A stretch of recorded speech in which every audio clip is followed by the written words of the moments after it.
Good morning, everybody. We are so glad you're here. I want to invite you to get that cup of coffee and something to eat. You can join us here at the tables. It is my joy and privilege to introduce to you Daune Marie. Daune is a member of St. Thomas, and she also has started the Blooming Peace Studio, which you're going to hear a lot more about in a second. But I just want to tell you a little bit about Daune's life and ministry. She has held various leadership positions in administration, finance, and HR over the past 40 some odd years, mostly in the field of commercial landscaping or related industries. And she began making art again about 20 years ago as a hobby, and she gravitated to the art supplies and influences of her childhood.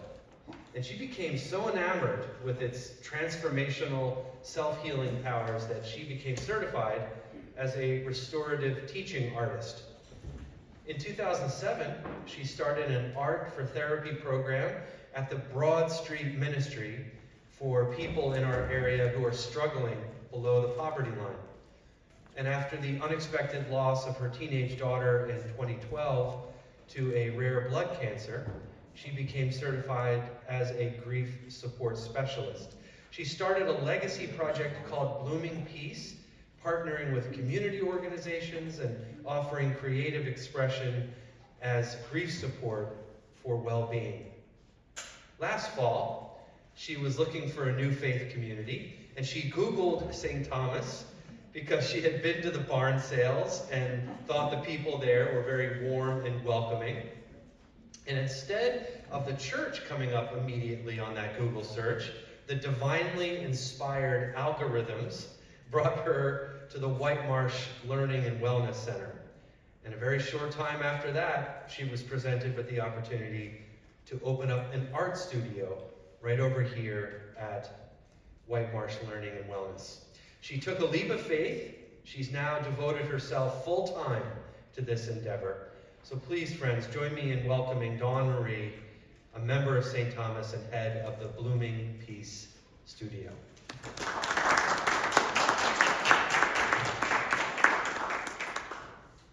Well, thank you, everyone, for being here. Thank you. How this is going to work is I'm going to share my story, which basically that was the summary of it. So I might repeat some things he said. And then we're going to lead you through an art experience so you can experience what it is that I do in the studio and out in the community. And then I'm going to talk to you about ways to get involved in the studio and some things that we need that you might be interested in or know someone who might be interested. I'm going to start with a prayer. Let's pray. Gracious God, thank you for this wonderful opportunity, this church and faith community. I know, as you know, when I'm given the opportunity to step outside my comfort zone like this into the spiritual growth zone, I see it as a blessing from you, and I'm just to be the vessel. Please give me words to bring peace, healing, and hope to everyone here. Please lift the things each one of us is struggling with today from our shoulders and help us see your grace. Amen. Amen. Before I begin, for the show of hands, how many of you loved coloring books as a kid? Even as an adult? Do you remember the dot-to-dot pages? Yeah. My story is not only about my childhood passion for coloring, but how over time I connected the dots from my encounters with God, especially in the eye of the storms over the years, to understand my life's purpose. In 2008, I was living in Center City. I was out walking my dog, looking up at the sky and saying, God, tell me what to do. And I'd been doing that for months. But on this particular day, a woman came up to me and said, did you make it home okay yesterday? What? She said, did you make it home okay yesterday in the storm? And I'm like thinking back to the day before and the weather. And I said, yeah, and I thanked her. And then I don't recall exactly what else I said at the moment, but I must have shared something about the personal storm I was dealing with or my soul's desire, because within minutes she told me about this opportunity to start an Art for Therapy program at Broad Street Ministry across from the Kimmel Center. And she said the opportunity had been offered to her the day before, and she couldn't do it. And it just felt like an answered prayer. So before I share what happened next, let me give you a glimpse of my childhood, where I lived, and what I learned from life experiences up to this point, like a nature versus nurture kind of thing. Like most people, I was born with a natural need to express myself artistically and creatively, which only grew stronger. We moved a couple of times, but we never lived close to relatives. I grew up in small towns in western Pennsylvania, but my best memories were spent on my grandparents' dairy farm in upstate Pennsylvania in Potter County, also known as God's Country. I went to high school and college in almost heaven, West Virginia. Like my role models at that time, of my early childhood, that girl and Mary Tyler Moore, I always wanted to live in a city, so I jumped at the chance right out of college to move to Philadelphia when I got offered a job. I didn't know anyone on this side of the state, but I felt the area had good energy in its bones because of the Quakers and their way of being that I'd learned about in grade school. It spoke volumes of who I felt I was because of the roles I had played both at home and through my youth as a peacemaker. I've always been super sensitive to the suffering of other people. I never lacked clothes on my back or food in my belly. However, I was raised by poor communicators who were living with their own pain from unresolved trauma. And it affected me in ways that I will only say that as an adult I got diagnosed with CPTSD. It undoubtedly influenced a lot of the choices I made in life, and hard lessons that I needed to learn, but ultimately led me to the path that I'm currently on. As a child, my father took my coloring book away from me because he said I was doing it wrong, which doesn't sound like that harsh, but when it's your sole survival skill, it was pretty scary.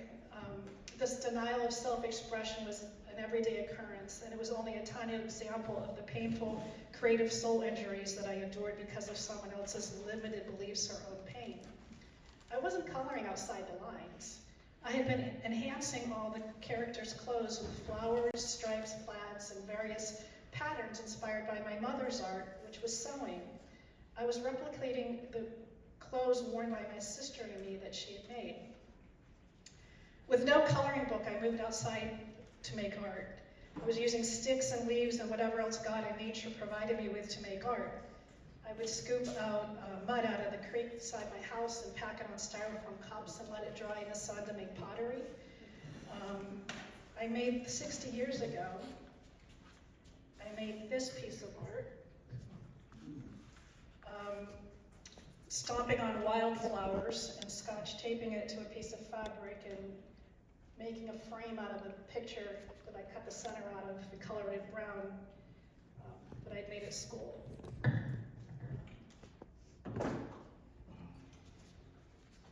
I didn't realize it at the time, but I was intuitively using creative expression to connect with God and heal and survive because I had learned not to have words for feelings, and I had disassociated to the point that I didn't even know what a feeling was. When I was exploring colleges and career options, I was interested in art therapy, but the adults in my life persuaded me to go to college for computer science. I eventually majored and graduated with a degree in journalism and public relations. Before graduation, I wrote an article about a landscape architect who was building a house between two rocks and on the side of a cliff, and it got published in Country Magazine. And that's how I landed my first job with a landscaping company in Philadelphia, and how I got started in the whole landscaping industry, where I've spent most of my career. It's where I met the man I married and not only started a family with, but 10 years down the road, we founded a successful commercial landscaping business of our own and grew from 6 to 60 employees. By this time, we owned multiple properties and started affording a comfortable lifestyle that we built with sweat equity. And it, partly because I had unhealed relationships with my family of origin, but partly just by way of being, I treated my employees like extended family and worked hard to make sure they felt appreciated and succeeded as well. It all sounds great, personally rewarding, but it had some unexpected repercussions. Unaware, I had poured every ounce of my being into being the roles of a wife, a mother, a business partner, and owner, and putting everyone else's mask on first before my own. My older daughter was away at college and my younger daughter was almost a teenager, and I was anticipating the beginning stages of full-on empty nest syndrome to come. I had become so selfless that I felt at any moment I was going to vanish and have no self left.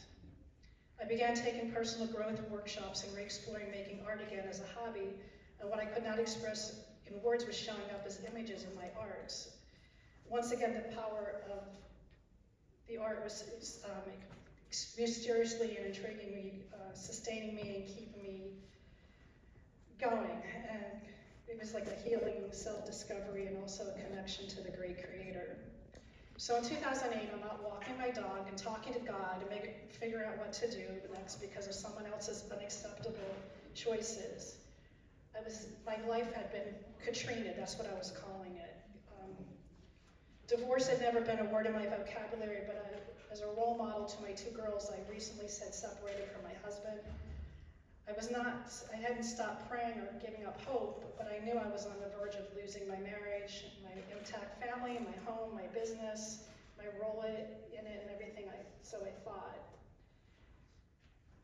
I began looking to the art therapy career path that I had banned at age 17. I didn't meet the master's requirement of having an undergraduate degree in art or therapy, but the program came up at Eastern University to become the restorative teaching artist. And now here I was on the other side of that accomplishment with my dog in a miraculous encounter with a stranger on the street, and I ended up starting the program. It helped keep my life in perspective working with that population. And then in 2010, a few months after my divorce was final, my younger 15-year-old daughter got diagnosed with MDS. It's a rare blood cancer in children, especially girls. And later that December, she received a bone marrow transplant. She had come into our lives through my heart, adopted 4 months old from Guatemala, a Mayan, with health issues related to malnutrition and more. She was a unique individual with special needs, including learning differences. Her entire life was full of many challenges and an enriching experience, and I got to be a mom to like the nth degree. In August of 2012, the cancer had come back and new treatments commenced. And by October, the same day that Hurricane Sandy hit, we had gone to CHOP for a routine visit, and they called and said, you need to come back. And little did I know that was going to be the last time that she was admitted. In the cancer world, they say you never give up, but it was the same approach that I had taken to a marriage, staying in a marriage that lasted too long because it wasn't meant to last. And the doctors told us there was nothing more they could do. I switched my thinking to whatever it takes because I needed to prepare to give her back to God. She was a peaceful warrior and passed away several weeks after her 18th birthday, and I had been her full-time caregiver for 2.5 years. And my quest to understand the emotion of grief and why this special soul was in my life for such a brief time made my world expand. Van Gogh said, art is to console those who are broken by life, and if you truly love nature, you will find beauty everywhere. He also said there's nothing more truly artistic than to love people, that art and love are deeply intertwined. At the time, I was thinking that the return to art was the catalyst that had ruined my marriage and all the dominoes that fell since then. But several years after she passed, I received this book in the mail from the therapeutic boarding school she had been living at when she got diagnosed with cancer. The school staff said they had just found it, but when I got it in the mail, I knew it was sent to me in accordance with God's timing. It was a quintessential example of art being used to console those who are broken in life, and proof that art and love are deeply intertwined. I became at peace because I knew that I hadn't lost my relationship with my younger daughter. More so, the relationship had just changed form. I started connecting the dots of her life into mine, realizing her being in my life had more depth and meaning than the ink on the adoption papers or her death certificate. I dove even deeper into my own self-healing and became an advocate for self-care and both a student and teacher of grief. I founded Blooming Peace and called myself a creative griefologist because, like art, you can't do grief wrong and you can't do art wrong. I started partnering with community organizations offering trauma-informed creative healing experiences to help people make peace with loss, change, and passages of all kinds. It became a legacy project. And when I say grief, I don't mean just the loss of a loved one. There's like moving, I mean, even like losing your teeth, losing mobility, changing jobs, even like graduation, which sounds like a joy. There's a loss of leaving your friends when you go off to school, or like even when you get married, there's a loss of, you know, for your parents, of you leaving home, and loss of some freedom, getting used to being in a relationship.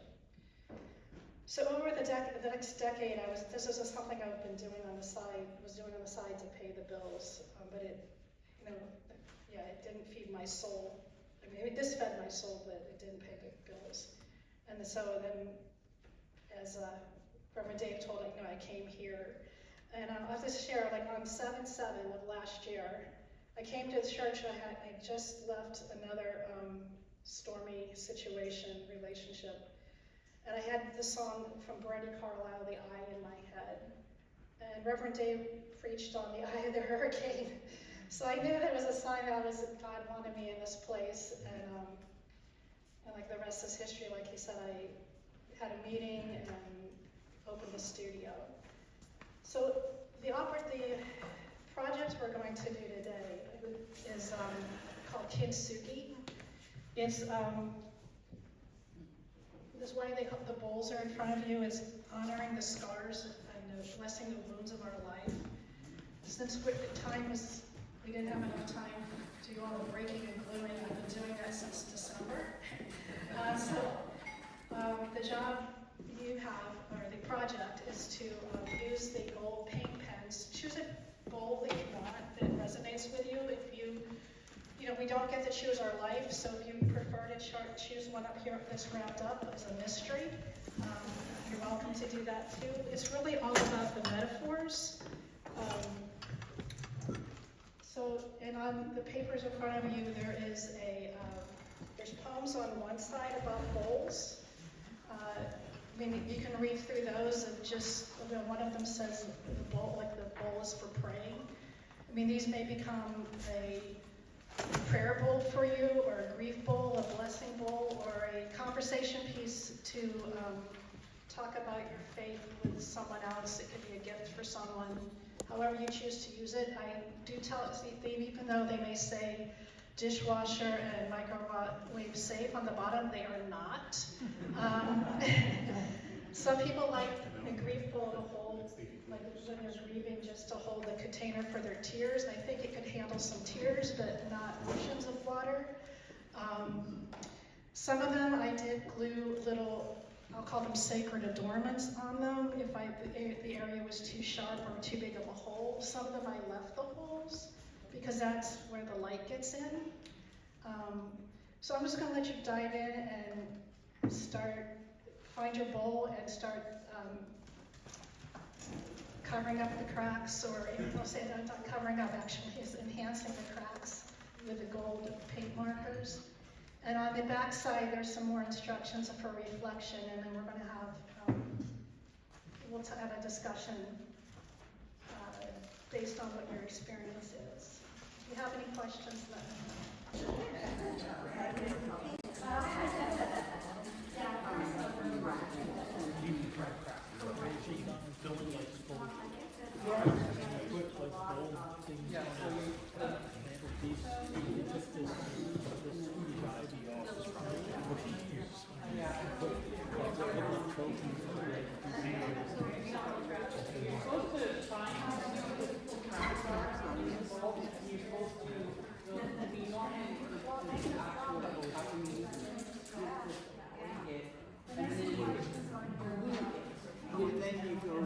Well, you're supposed to glue with gold. Which I did. You tried that. I got it together, but it was not. It worked. It worked. All right.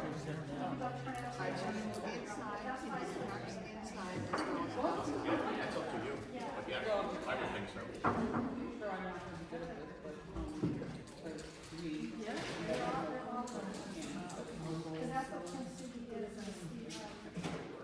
Seen it done? Yeah.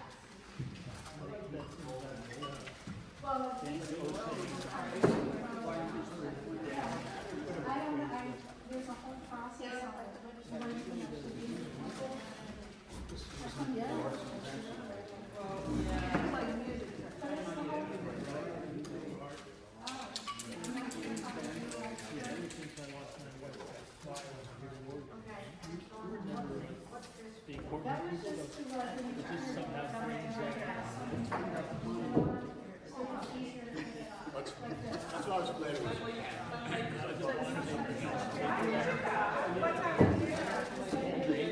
I got there around 1.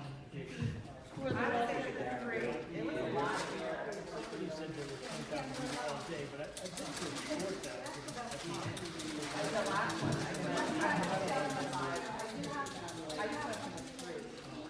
Yeah, I just couldn't. And then they kept coming. One after the other. Yeah. I got my picture in front of people.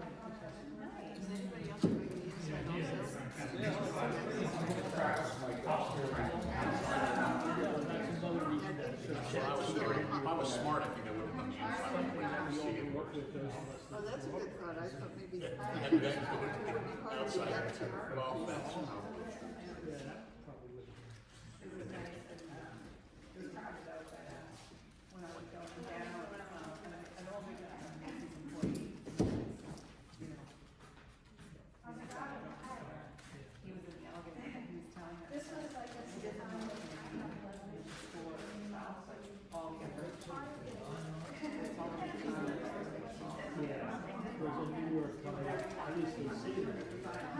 Wait until it happens. And he said it wasn't as supposed to close.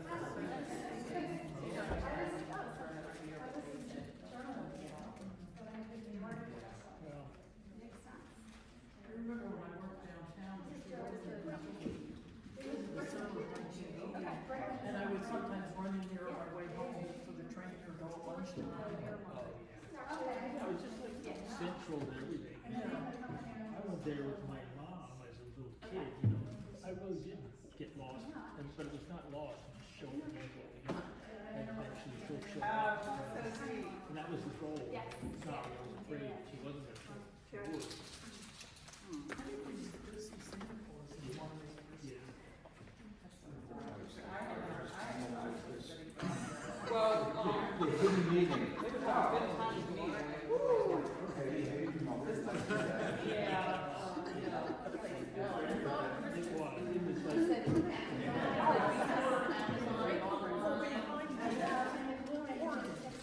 Above it, that there's a whole wall where they have Christmas light show. And it was, I mean, it was all a whole combination of various Christmas related things. And the, you know, they had reindeer and they had snowmen and they had dancing ballerinas and, you know, and you would go see that, you know, that was one of the things you had to do for Christmas. John was the same guy who was like the Walter Cronkite of Philadelphia. His voice, everyone, he was the newsman. His voice was the narrator guy. He just had, he also narrated for NFL films. You want to answer? Just like the whole thing. Okay. Are you going to have these analyzed by psychiatrists? Yes, it is. Sure, they had a monorail Oh, that was go where around. that was where the toys were, wasn't it? Yeah. And then the ninth floor was the Crystal Theater. Yeah. And we would go there for lunch sometimes, yeah. Well, you'd have lunch. Yeah. And I've done it with there was some kind of ice cream or something was called, we always were afraid of it, we didn't know what it was, but And that was a big deal for us. Spent some quality time at, Good place. lots of fun. Yeah. I was playing on something else after church, so that I was supposed to take the Christmas tree. Go there and take on his shoes somewhere. We should steal. So That's saying he has all the stories about this is food up there. a little bit more social. Mr. Rand, you're wearing 2 sets of earplugs, one inserted and then electronic one. So it's really a useful kind of thing. Yeah, they even have the ones for adults. Yeah. I missed the part you were talking how this fits into your lifestyle or memory. Is this just a metaphor for the You got a lot of that stuff? you actually do this? the cracks, you know, they're It's, future. it is a metaphor, but it's about. So are we taking you What you're gonna do is How quiet. God sees us, you know, when we have flaws, but God sees us as beautiful. It's about, it's more. Yeah, but how to- Whatever it is to you, whatever comes up while you're. Just Caleb It's more about you, that was my experience, but whatever your experience. I was all out of blessing, but Wayne and stuff for Yeah, very long. 3 kids, I just got it on the 4 government, sons. so. Oh, yeah. Complaining about not. One day at a time. One day at a time. Yeah, when I have a child. I have a son. Yeah. I think a lot of that stuff, and I said, I think, The luxury of breathe. playing that stuff. Lost the president, I'm just talking about.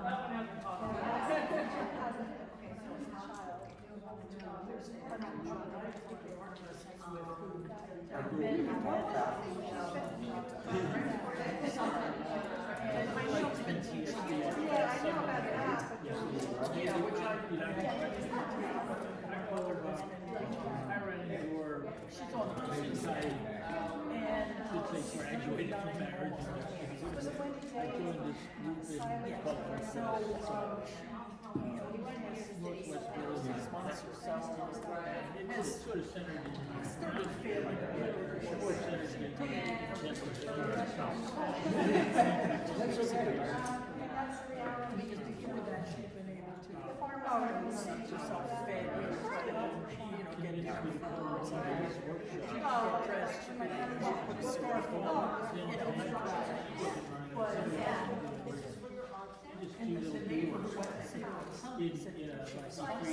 And then by Monday, she was just all. 3 by 3 square.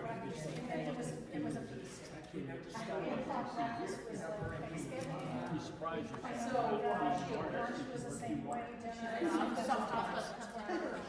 She's in her house. Yeah, we didn't do. You said that was out of town? I mean, we said a wall. Where? Going. She physically gave out before she, before she, you know, totally lost it. Marble, you know, some of the marbles were dropping out, but, you know. In some ways, she's more lucid than she has been recently. During this process and what it brought up for you, anything you want to share?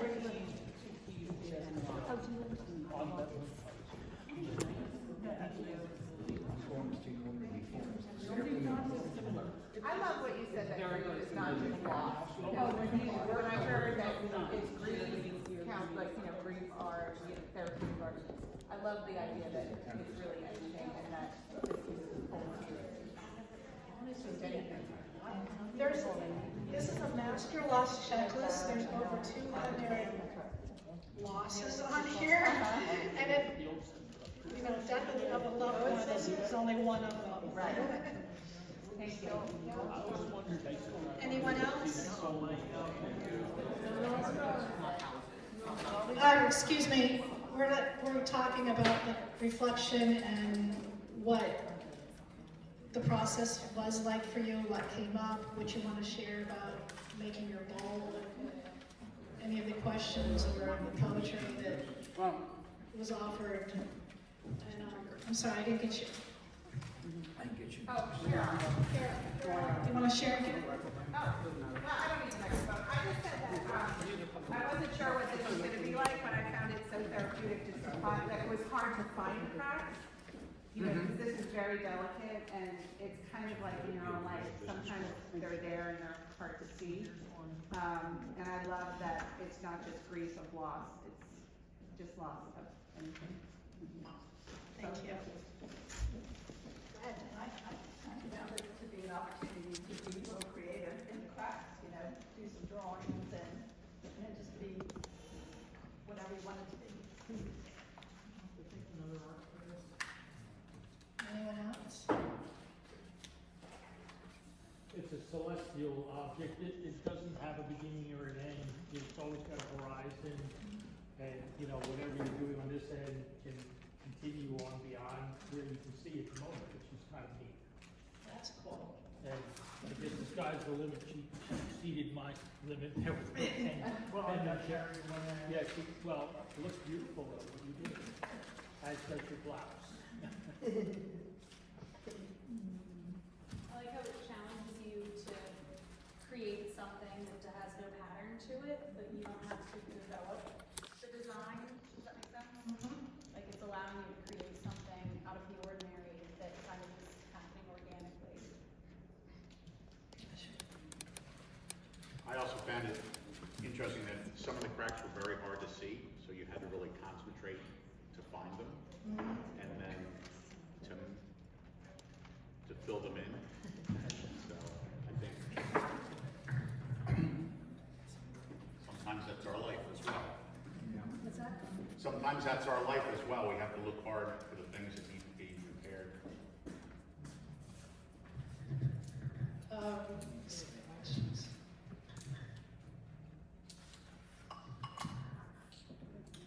Go ahead. Mine wasn't very artistic because I was distracted the whole time. The artistry that you exhibited by gluing it back together again. I couldn't break it in two pieces. If I did it at home, it would be 20, and I would never get them glued back together again. So, congrats on that artistry. Thank you. Yeah. I know, because I was putting them in a paper bag and tapping it with a hammer, and when I opened that up, I'm like, yes! Because it was, you know, and that's, you know, like when you're gluing it back together, you know, it takes a lot of patience, and like, I mean, I tried all different kinds of glue.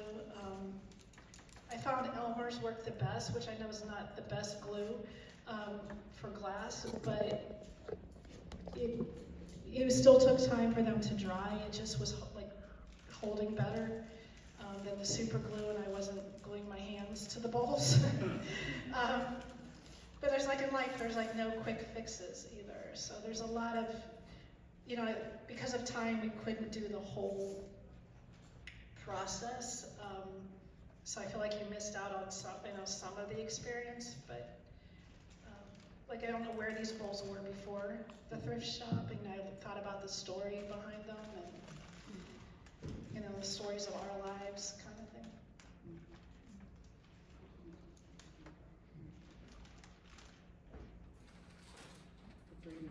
I mean, can you relate this to personal healing and transformation? This process. I mean, I know you didn't get to do the full effect. Then you leave it broken and still heal. You can, I think. I mean, it's just, I actually did a project similar to this down at Broad Street Ministry, and where they broke them, and they took, you know, they broke the vessel, and one guy broke it so much it was just dust. And so he ended up taking the dust and gluing it to a paper plate and made a mosaic out of it. So I've seen like all kinds of things happen. Like I said, you can't do it wrong. This is another opportunity. Is there anything else? Go ahead, Rob. I was just going to say that, you know, you look at it after you've done it, and months go by and what have you. You come back, well, where was I that day? And how did I feel? And where am I now? Have I helped heal myself from what was, whether it's small or big, that time, you know? It's a reminder of self-care. I have a similar reminder. It was my beloved Chihuahua who died at 18, who I still have heart for. She swept a bowl or a plate in an antique store office, and of course the woman who ran the store, who was a consignment shop, said, "Don't worry about it." I said, "No, I have to buy it." So it still sits in my potting shed in 50 pieces, but I don't have the heart to get rid of it. It was a beautiful thing when it was intact, but still that day with Pinky, Oh. I'll never forget that day, so I keep the ball. Or the plate. You could also use this bulk for wishes. You could write it all wishes. Yeah, put a lot of pieces of it. Speaking of wishes, there is also a paper on the table for ways to, opportunities for engagement in the studio. I wanted to make the studio accessible to all people, so I do have a scholarship fund. But basically, since the beginning of this, I started this 10 years ago before I even had the studio. I've been self-funding the whole entire time. And if people want to come and they can't afford it, I just say I have a scholarship.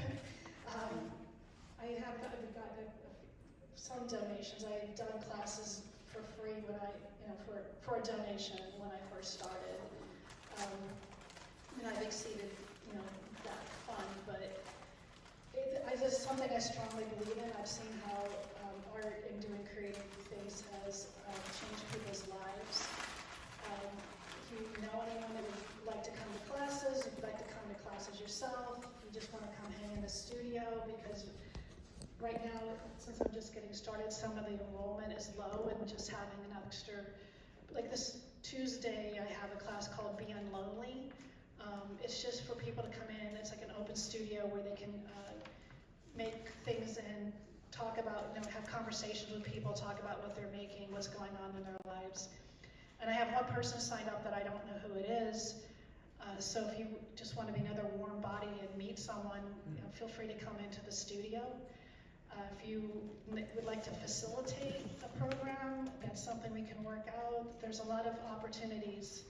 If you want to just someplace to hang out and help organize the supply closet, water plants. It's really just a warm, welcoming space. Anyone wants to go down for a tour after this, I'll take you down to the studio and show you. If you have any questions, just let me know. But I appreciate your participation today, and I hope you take the poems and the reflections with you. And sometimes it takes a while to process it and set in, and more things come up. Thank you.